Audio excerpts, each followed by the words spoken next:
오늘 하나님의 말씀 출애굽기 6장 1절부터 11절 말씀까지 우리 함께 보도록 하겠습니다. 출애굽기 6장 1절부터 11절 말씀까지입니다.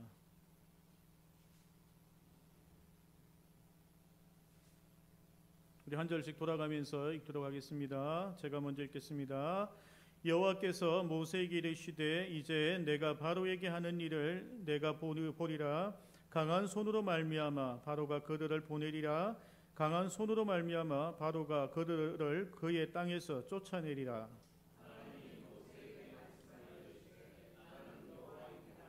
내가 아브라함과 이삭과 야곱에게 전능의 하나님으로 나타났으나 나의 이름을 여호와로는 그들에게 알리지 아니하였고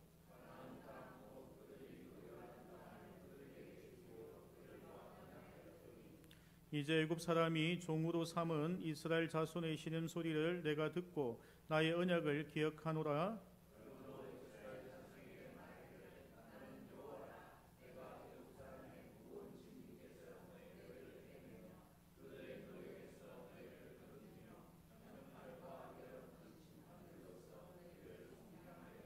너희를 내 백성으로 삼고 나는 너희의 하나님이 되리니 나는 애굽 사람의 무거운 짐 밑에서 너희를 빼낸 너희의 하나님 여호와인 줄 너희가 알지라.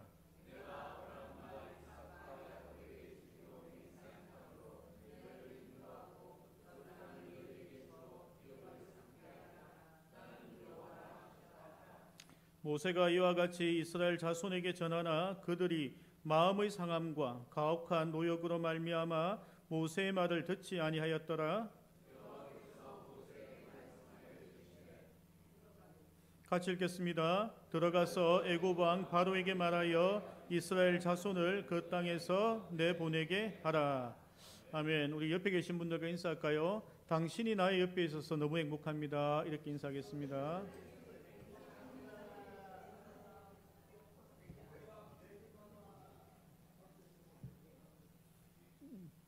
감사합니다. 시큰둥하신 분도 계신데 너무 오래 친해서 그런 것 같습니다.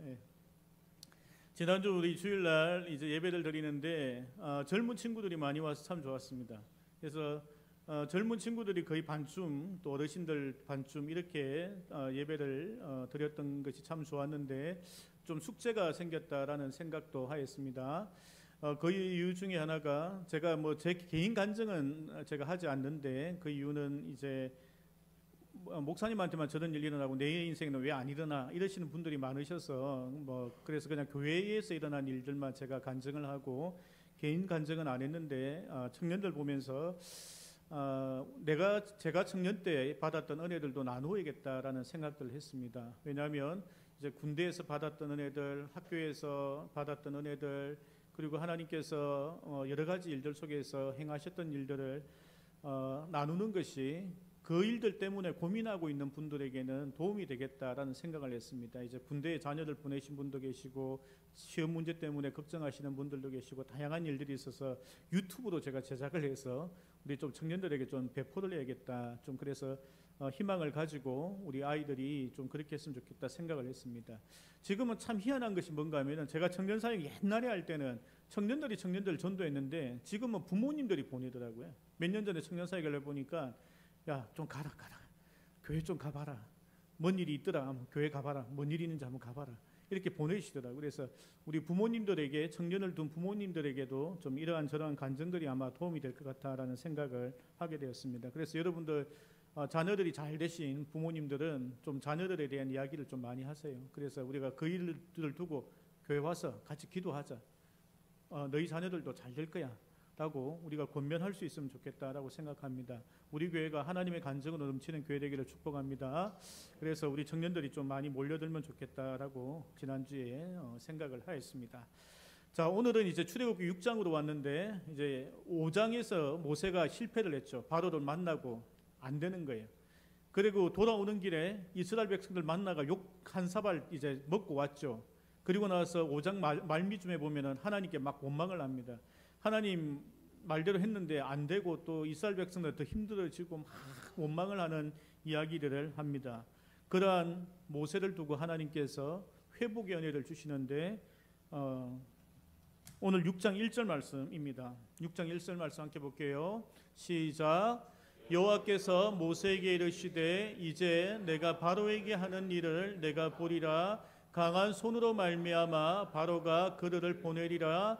강한 손으로 말미암아 바로가 그들을 그의 땅에서 쫓아내리라. 아멘. 이런 말씀을 들으면 위로가 될지 모르겠지만 하나님께서 고생했다, 수고했다, 상처받았지, 야 그 사람들이 신앙이 없어 그래, 막 이런 이야기를 해주면 좋을 것 같은데 다시 사명으로 온 거예요. 다시 하나님께서 큰 팔로 펴서 그들을 심판할 거다라는 이전에 들었던 이야기를 다시 하고 있다라는 것입니다. 이 말이 왜 위로가 될까요? 필리핀 마닐라에 가면은 관광으로 항상 추천하는 곳이 있는데 팍상안 폭포라는 곳이 있습니다. 한번 어떤 권사님이 필리핀에 이제 자녀를 만나러 왔다가 팍상안 폭포를 추천받고 여행을 다녀왔습니다. 다녀와서 하시는 말씀이 뭔가 하면은 아르헨티나 가서 이구수아 폭포를 봤는데요, 팍상안 폭포는 수돗물 틀어놓은 것 같아요. 이런 무슨 말인가 알겠죠? 우리가 인생에 큰 문제를 만나면 작은 문제들은 문제같이도 안 보이는 거예요. 큰 일을 겪고 나면은 작은 일은 작은 일도 아니라라는 것입니다. 그 동네에서는 팍상안 폭포가 멋있을지 몰라도 나야가라 폭포를 보거나 이구수아 폭포를 보거나 이런 분은 그거는 아무것도 아닌 게 되는 거예요. 똑같은 거예요. 우리가 하나님을 만나고 나면은 그 작은 일들이 아무 일도 아닌 것처럼 다가온다 이 말입니다. 제가 교회 생활을 하다 보면은 항상 교회 속에서 있는 일 중에 하나가 누가 신앙이 더 좋냐, 누가 교회를 위하여 더 많이 봉사했느냐, 막 이런 다툼이 있어요. 결국에는 끝에 가면은 누가 헌금을 많이 했느냐, 누가 봉사를 더 많이 했느냐, 막 이런 다툼으로 끝이 나지 않는 이야기를 하게 됩니다. 그런데 우리가 하나님을 만나고 나면요, 내 자신을 내세울 게 하나도 없습니다. 여러분, 사도 바울이 하나님을 만나고 무엇이라고 합니까? 죄인 중에 괴수라는 거예요. 사도 바울이 뭐가 부족했습니까? 그 시대의 최고로 똑똑한 사람이었어요. 로마의 시민권을 가지고 있었습니다. 신약 성경을 가장 많이 기록한 사람이 사도 바울입니다. 초대교회를 가장 많이 개척한 사람이 사도 바울입니다. 도대체 우리하고 비교하여 무엇이 부족합니까? 그 엄청난 일을 한 사도 바울도 예수 그리스도를 만나고 나니까 나는 죄인 중에 괴수라라고 표현을 했던 거예요. 그러니까 자기 자신이 내세울 게 없다라는 것입니다. 예수 그리스도에 대하여 가장 많이 예언한 이사야 선지자는 무엇이라고 하였습니까? 이사야서 6장 5절을 보면 이렇게 말씀합니다. 읽어볼까요? 시작. 그때에 내가 말하되 하루다 나여 망하게 되었도다. 나는 입술이 부정한 사람이요 나는 입술이 부족한 백성 중에 거주하면서 만군의 여호와이신 왕을 배웠음이로다 하였도다. 아멘. 이사야 선지자가 성경 속에 보면 어떤 죄도 짓지 않은, 그래도 비교적 완벽한 선지자이지만 그도 하나님 만나고 나서는 자기 자신이 너무나 부족하고 연약하다라는 것을 발견했다라는 것입니다. 문제를 만난 사람, 인생을 실패한 사람, 고난 중에 있는 사람, 위로가 필요한 사람, 사랑이 필요한 사람 모두 다가 하나님을 만나고 나면 자기가 가지고 있던 그 작은 문제들이 아무것도 아닌 것처럼 느낀다는 거예요. 그러니까 실패하고 돌아온 모세에게 하나님께서 다시 한 번 더 사명자로 이끄는 거예요. 하나님을 만나라는 거예요. 하나님께 다시 말씀으로 그를 회복시키고 계시다라는 것입니다. 다시 우리가 실패했을 때 하나님을 만나고 나면 나의 실패가 아무것도 아닌 거예요. 내 앞에 만났던 바로 왕이라는 것이 아무것도 아닌 것처럼 느껴진다는 것입니다. 그렇기 때문에 하나님께서 위로하시는 것이 다시 말씀을 주시는 것입니다. 이런 하나님 오늘 만나기를 축복합니다. 자, 오늘 본문의 6절 말씀을 보면은 하나님께서 우리를 어디에서 구원하시는지 이제 이스라엘 백성들을 통하여 말씀하고 계신데 6절입니다. 읽어봅니다. 시작. 그러므로 이스라엘 자손에게 말하기를 나는 여호와라. 내가 애굽 사람의 무거운 짐 밑에서 너희를 빼내며 그들의 노역에서 너희를 건지며 편팔과 여러 큰 심판으로서 너희를 속량하여. 아멘. 하나님께서 이스라엘 백성들을 어디서 구원하시는가 하면 무거운 짐에서 구원하신다 했고 또 노역에서 구한다 하셨고 속량하신다라고 말씀하고 계십니다. 무거운 짐이라는 것은 우리가 정신적으로 무거운 짐이 있을 수 있습니다. 어떤 분은 시댁이 무거운 짐이라 하시는 분도 계시고 어떤 분은 요양병원에 있는 우리 부모님이 짐이라고 하시는 분도 있고 우리 자녀가 짐이라고 하시는 분도 있고 다양한 이야기를 하세요. 그리고 노역이라 하는 것은 무엇입니까? 일을 많이 한다라는 거예요. 굉장히 많은 일을 해서 그것이 그 인생이 힘들다라는 것입니다. 세 번째로 나와 있는 것은 속량한다라는 것은 죄에서부터 우리를 구원해 주겠다라는 말씀이신 거예요. 여러 큰 심판들로부터 너희를 속량하겠다라고 말씀하시는 거예요. 속량한다라는 것은 죄의 값을 치른다는 거예요. 구속한다라는 것입니다. 예수 그리스도가 대신 그 값을 치르고 너희의 그 힘든 걸로부터 너희들을 끄집어내 주겠다라는 이야기를 하시는 거예요. 이 말씀은 그냥 부잣집 노예로 살아간다 이 정도 개념이 아닌 거예요.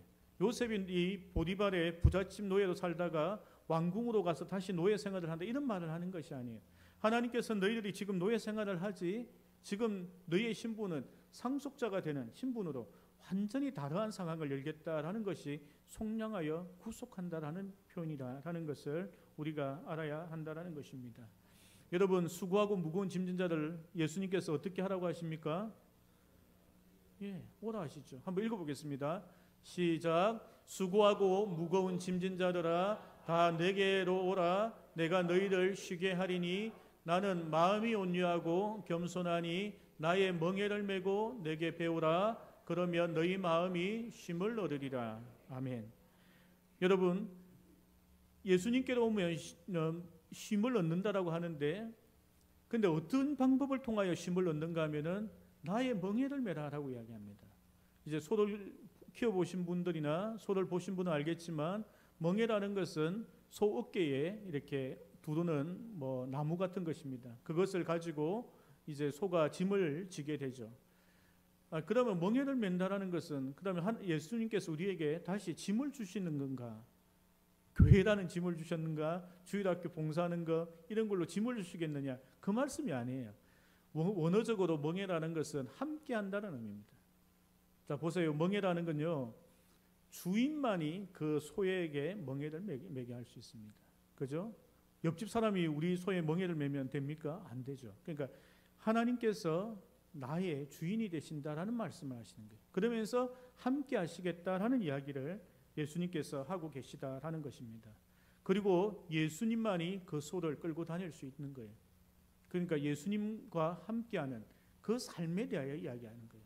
근데 중요한 거는요, 이제 멍에를 맸어요. 그 다음에 어떻게 이야기하십니까? 내게 배우라는 거예요. 짐을 지라고 하시는 것이 아니고 배우라고 하는 거예요. 하나님 말씀을 배우라는 거예요. 그것이 마음의 쉼을 얻는 것이라고 말씀하는 거예요. 하나님의 말씀으로 나를 채울 때에 나에게 참된 평강과 안식이 온다라는 이야기를 하고 계시다라는 것입니다. 이사야서 53장 6절을 보면요. 읽어보겠습니다. 시작. 우리는 다 양 같아서 그릇 행하여 각기 제갈 길로 갔거늘 여호와께서는 우리 모두의 죄악을 그에게 담당시키셨도다. 아멘.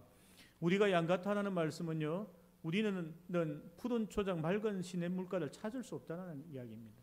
우리 마음대로 돌아다니다가는요. 우리가 새로운 고난과 짐과 위기와 늑대와 승냥이를 만난다는 거예요. 그러한 상황들이 펼쳐진다는 거예요. 그래서 예수 그리스도가 멍에를 매게 하시고 함께 가시고 끌고 가신다라는 것이 그것이 축복의 말씀이다라는 것입니다. 우리가 하나님을 통하여 하나님의 말씀을 예수 그리스도를 통하여 말씀을 배우게 되면요. 우리의 깝깝한 인생 어디로 가야 될지 모르는 인생들이 해결됩니다. 읽어보겠습니다. 시작. 주의 말씀은 내 발의 등이요 내 길의 빛이니이다. 아멘. 어디로 가야 될지 모르는 인간들이 예수 그리스도를 통하여 하나님 말씀을 배우게 되면 이러한 인생이 된다는 거예요. 하나님 말씀을 배우게 되면 우리 인생이 어디로 가야 될지 등불만 보고 쫓아가면 되는 거예요. 그러한 인생으로 바꾸시겠다라는 이야기를 하시는 것입니다. 진로 문제 때문에 걱정할 필요가 없다라는 거예요. 119편 107절을 보면요. 함께 읽겠습니다. 시작.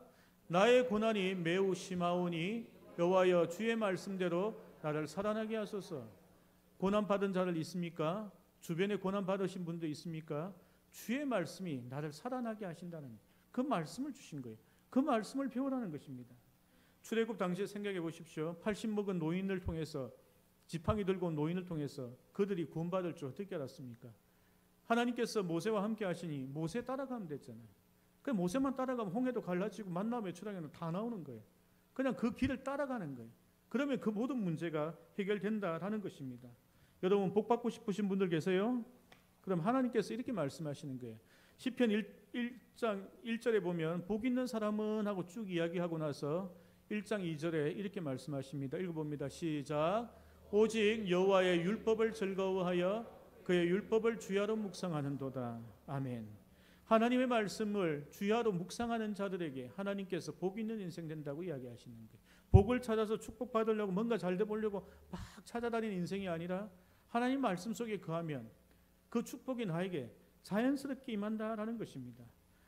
여러분, 사랑하는 성도 여러분, 그래도 좀 뭔가 부족한 것 같고 아쉽죠. 처음 들어본 말씀도 아니고 저 말씀 저렇게 말씀하시기보다는 좀 저쪽으로 이사 가면 잘 될 거야. 너희 자녀 저쪽 대학교 무슨 과 넣으면 잘 될 거야. 좀 이렇게 좀 구체적으로 해주면 좋을 것 같아라는 생각을 하시는 거예요. 하나님 말씀만으로는 뭔가 좀 내 인생에 부족한 것 같다라는 생각을 하신다는 거예요. 여러분, 근데 군대 가면 이런 거 있습니다.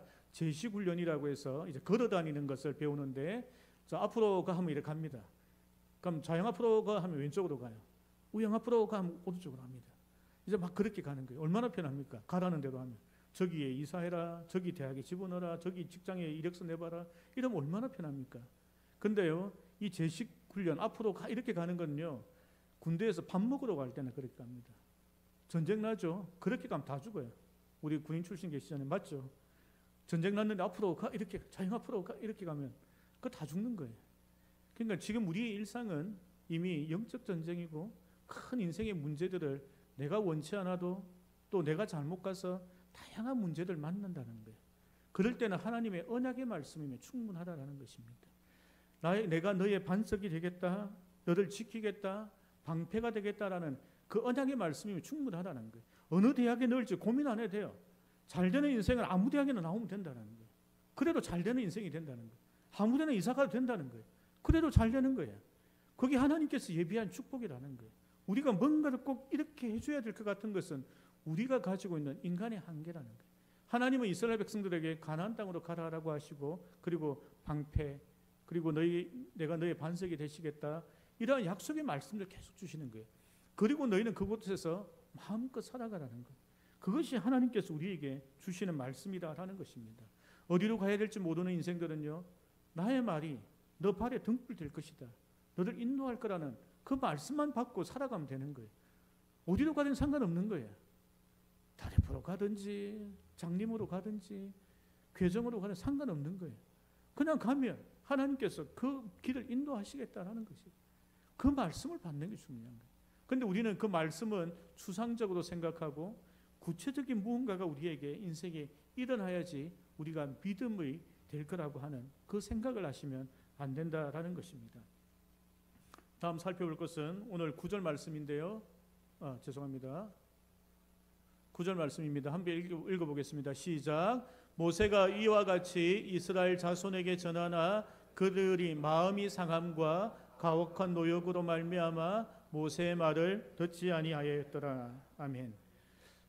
우리가 하나님의 말씀을 듣지 못하는 이유 중에 하나가 마음이 상해서 그렇다는 거예요. 우리가 교회 생활하다 보면 마음이 많이 상하잖아요. 상처도 받고. 여러분 그거 다 잊어버리세요. 잊어버리는 것도 중요하지만 그런 말을 들어도 한 귀로 듣고 한 귀로 흘러보내셔야 돼요. 저분이 설마 내한테 나쁜 의도로 했겠나 생각하시면 돼요. 우리 남편이 굳이 내한테 좋은 의도로 했겠지, 우리 아내가 나한테 굳이 내 잘못되라고 이야기했겠나 생각하시고 좋게 받아들이셔야 돼요. 그렇게 받아들여야 될 이유가 뭔가 하면은 더 소중한 하나님 말씀을 잃어버리지 않기 위해서 우리가 마음을 상처를 받지 않도록 해야 된다는 것입니다. 두 번째는 가혹한 노동입니다. 너무 많이 노동을 하다 보면, 일을 하다 보면 우리가 하나님의 말씀을 잃어버린다는 것입니다. 여러분 직장을 위하여 기도하십시오. 여러분들의 직장이 너무나 분주하고 힘들면 그러지 않는 직장을 얻을 수 있도록 기도하셔야 돼요. 여러분들 자녀들도 신앙생활 잘할 수 있는 직장을 놓고 기도하셔야 돼요.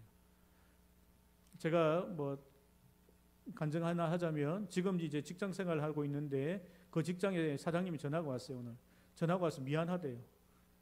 왜냐하면 자기가 월급을 많이 못 줘서 내가 그만두는 줄 알고 미안하대요. 제가 목사인지 모르거든요. 그래서 아닙니다, 이래서 이제 그만두게 되었습니다, 이렇게 이야기했어요. 근데 그 직장이 얼마나 편한가 하면은 공식적으로 한 달에 1시간만 일을 하면 돼요. 나머지는 책상에 앉아 있으면 돼요. 편하죠, 그죠? 그래서 제가 처음에 직장 시작하고 너무 심심한 거예요. 산책 다녀오고 뭐 하다가 한 일주일 좀 있다가 너무 심심해서 안 되겠다 싶어서 어떤 일들을 좀 했어요. 근데 그 사장님이 이제 한 달만 내려와서 보더니 자기가 고민했던 게 딱 두 가지가 있었는데 그게 해결됐다 그러시더라고.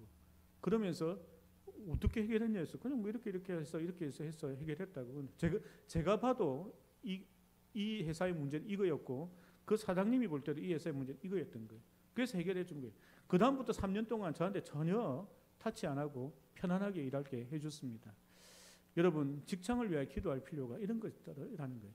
그 시간 동안에 저는 여유 있게 사람들을 저를 찾아오면 신방하고 상담하고 그를 위해서 기도해주고 또한 아이들을 또 만나서 아이들 성경도 가르치고 영어도 가르쳐주고 계속 그런 일들을 한 거예요.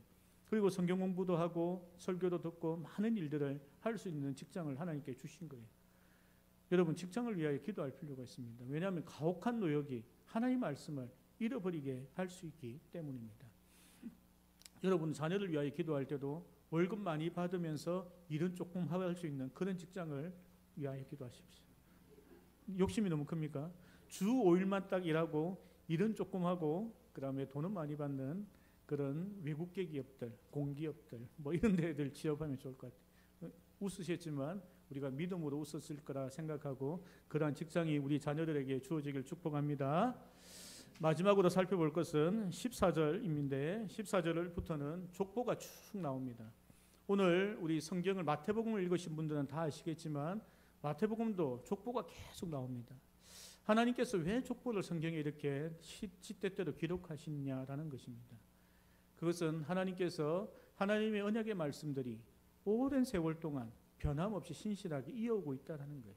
아브라함 때부터 예수 그리스도까지 쭉 이어지고 있는 거예요. 너희가 그 조상 알지, 그 조상 알지, 그 조상 알지, 그 너희들 조상들 그 수천 년 동안 내가 약속했던 그 말씀이 계속 이어지고 있다는 걸 말씀하시는 거예요. 또 다른 하나는 그 약속의 말씀이 인간들 사이에서 일어나고 있다는 거예요. 하늘에서 이루어지는 것이 아니고 지금 너희 살아가는 이 삶에서 일어난다는 거예요. 이 세상에서 가장 거룩하고 위대한 것이 지성소입니다.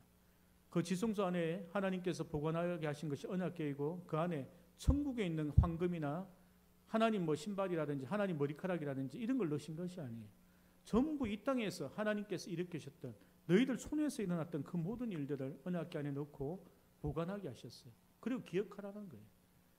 하나님께서 족보를 쭉 적으시면서 봐라, 룻 삶에서 일어났지, 다윗 삶에서 일어난 거 봐라, 야곱과 요셉 삶에서 일어난 거 봐, 그렇게 이야기하시는 거예요. 그리고 너희들 삶에서도 그것이 일어난다는 걸 이야기하시는 거예요. 지금 모세의 족보를 이야기하면서 모세 봐라, 그때부터 이렇게 하나님 언약해서 이렇게 이끌고 오셨지, 그 창세기 이야기했던 것처럼 4대 지나면 이제 가는 거야. 지금 네가 그것을 이끌고 가는 거예요. 그것을 하나님께서 분명하게 이야기하고 계시다라는 것입니다.